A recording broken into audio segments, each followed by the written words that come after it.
তুফান internationally খুব ভালো করছে, বক্স অফিসও খুব ভালো। যদি কলকাতায়ও দেখে নেয় তাহলে তো it's cherry on the top. এত ভালোবাসা পাবো সেটা এক্সপেক্ট করিনি, বাট মানে জনতাই সব, জনতাই ভগবান আমি বলি, ওরা এত ভালোবেসেছে।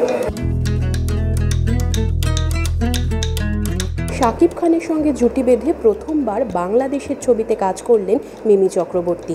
তুফান বাংলাদেশে তুমুল সাফল্যের পর অবশেষে কলকাতাতেও মুক্তি পেয়েছে।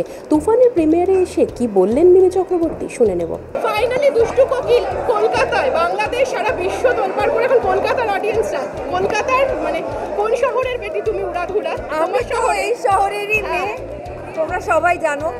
আর thank you for loving Uradhura and Dushtu কোকিল।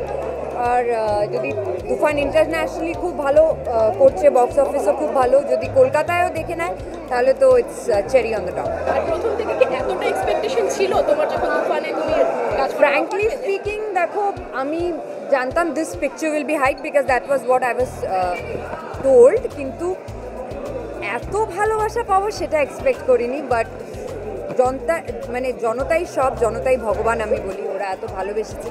সো কৃতজ্ঞ ডেফিনেটলি। আর এটাই সবাইকে বলবো, হলে গিয়ে দেখো। তোমরা আমার আগের ছবিগুলো যেভাবে দেখেছো, প্লিজ যাও হলে। লাস্ট যেটা জিজ্ঞাসা করবো, তোমার প্রথম বাংলাদেশে কাজ, বাংলাদেশের সুপারস্টার শাকিব খান, একটা আলাদা মাইলেজ কি বটে?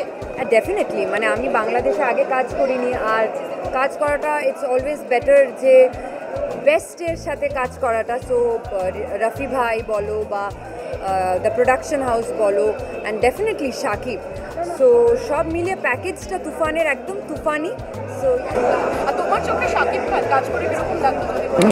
Very warm and very good to work with. Toofan ছবির তুফানি চমক, উড়াধুরা সাফল্যে আপ্লুত দুষ্টু কোকিল মিমি চক্রবর্তী। এরকম আরও বিভিন্ন আপডেটের জন্য অবশ্যই চোখ রাখুন আর্টিস্ট টিভি এইচডির পর্দায়।